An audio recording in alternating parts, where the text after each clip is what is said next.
ప్రశాంత్ వర్మ దర్శకత్వంలో ఈ సంవత్సరం సంక్రాంతి బరిలో వచ్చిన హనుమాన్ సినిమా ఏ రేంజ్ లో భారీ విజయం సాధించిందో అందరికీ తెలిసిందే.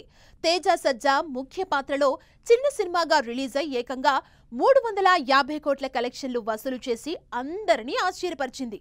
ఒక మనిషికి ఆంజనేయ స్వామి పవర్స్ వస్తే ఎలా ఉంటుంది, ఆంజనేయ స్వామి తిరిగొస్తే ఎలా ఉంటుంది అని ఆసక్తికరమైన కథతో తెరకెక్కించారు. అయితే ఈ సినిమా క్లైమాక్స్ లో హనుమంతుడొస్తాడు. అలాగే జై హనుమాన్ అని సీక్వెల్ కూడా అనౌన్స్ చేశారు.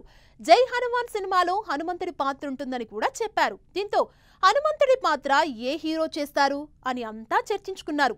హనుమాన్ సినిమా క్లైమాక్స్ లో హనుమంతుడి కళ్ళు చూసి రానా లేదా చిరంజీవి హనుమాన్ పాత్ర చేసుంటారని అనుకున్నారు. అయితే తాజాగా హనుమాన్ నిర్మాత చైతన్య డార్లింగ్ సినిమా ప్రమోషన్స్ లో మాట్లాడుతూ హనుమాన్ పాత్రకి ఇంకా ఎవ్వరిని అనుకోలేదు.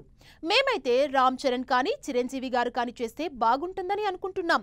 వాళ్ళని అప్రోచ్ అవుతాం. కానీ ఆ టైంకి హనుమంతుడి పాత్ర ఎవరు చేస్తారనేది ఆ దేవుడే నిర్ణయిస్తాడు.